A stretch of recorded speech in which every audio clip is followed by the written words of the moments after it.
And Japan's an incredible place to visit, but their work culture is very intense. You can kind of see how they're working very long hours. It is very intense. It is very kind of regulation heavy, rules following, things like that. And so you mentioned when we opened that, you kind of take a neighborhood walk and figure out like, how do I pay for things? Like, where Right. do I go to get this or that?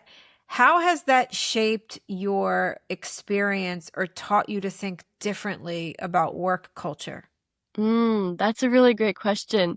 I think also because I got to work in some of the different countries as well, it really taught me kind of how different cultures are. I think most recently I was in Japan, and Japan's an incredible place to visit, but their work culture is very intense.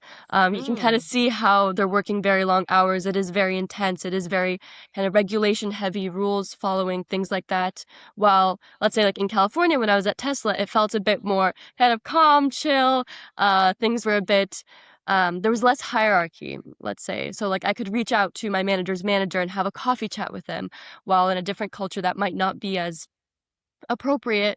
So I think what that really Interesting. had me bring to the work culture, like now that I'm going into JPMC, is, understanding what are the nuances in not just the company, but in your team specifically. I think teams operate very differently, and first kind of observing that is important before kind of going full on into the culture.